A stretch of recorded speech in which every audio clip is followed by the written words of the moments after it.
Un des spectacles qui m'a le plus marqué depuis mon arrivée au Théâtre de Saint-Quentin en Yvelines est un spectacle qui porte le nom étrange de Sariga Mapadani. Geoffroy Jourdain, qui est le directeur artistique des Cris de Paris, rêvait depuis longtemps de faire se rencontrer deux grands percussionnistes, l'un qui s'appelle Florent Jodelet et l'autre qui s'appelle Manjounat Bissi. Mais il y avait 4 inconvénients. Le premier inconvénient, c'est que Florent Jodelet, percussionniste de l'Orchestre national de France, habite Paris, Manjounat Bissi habite Bangalore, au sud de l'Inde.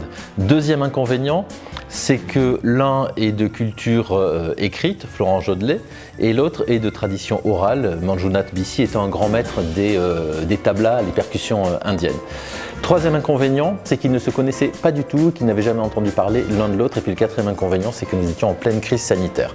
2 ans plus tard, nous avons réussi à initier ou à créer les conditions d'une rencontre physique entre ces deux artistes.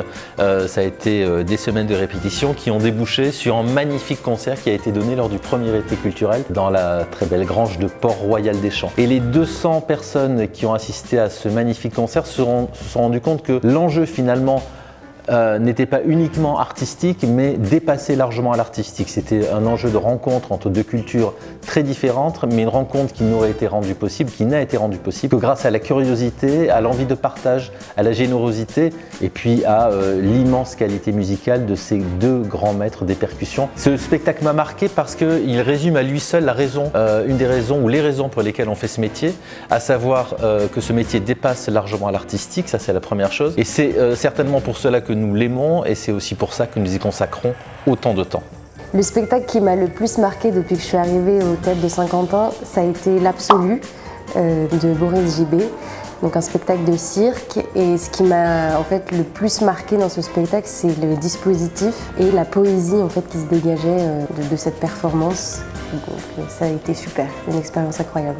Le spectacle qui m'a beaucoup marqué ces dernières années, c'est Ineffable, un spectacle de Jeanne Gallois. L'accueil public a été surprenant et je me suis fait cueillir également. Dans le solo qu'elle proposait, elle mélangeait la danse hip-hop et le yoga des mains, qui est une conception spirituelle qu'on trouve chez les hindous et les bouddhistes. Elle jouait la musique live et elle passait des tambours traditionnels japonais à l'électro, sur scène, tout en interprétant, tout en dansant. Elle était d'une vitalité extraordinaire, c'était même sportive. Elle était généreuse, joyeuse et j'en suis sortie de là bluffée et emportée par l'enthousiasme du public. Alors moi, un des spectacles qui m'a le plus marqué depuis que je suis au Théâtre de Saint-Quentin en Yvelines, c'est le spectacle Falaise de la compagnie Barreau d'Ével. Ça m'a beaucoup marqué parce qu'en fait, pour le coup, je ne savais pas trop à quoi m'attendre. J'avais pas vraiment réussi à capter ce qu'allait être le spectacle. Et en fait, j'ai vraiment été bouleversé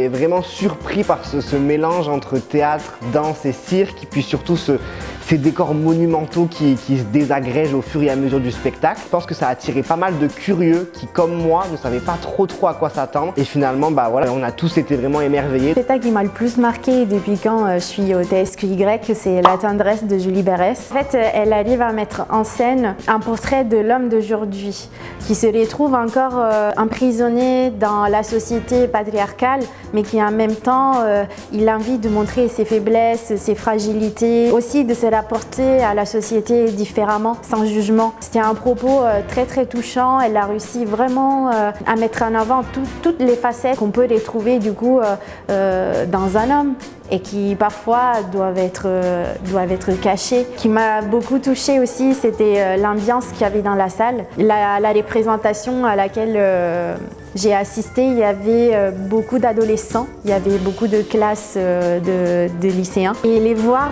tellement captivés par le spectacle et à la fin les voir aussi émus, les voir aller vers les comédiens pour leur poser des questions, c'était vraiment quelque chose qui, pour quelqu'un qui travaille dans un théâtre et dans la culture, ça représente aussi l'objectif de notre travail. Je vais faire la blague, mais j'étais trop sérieuse.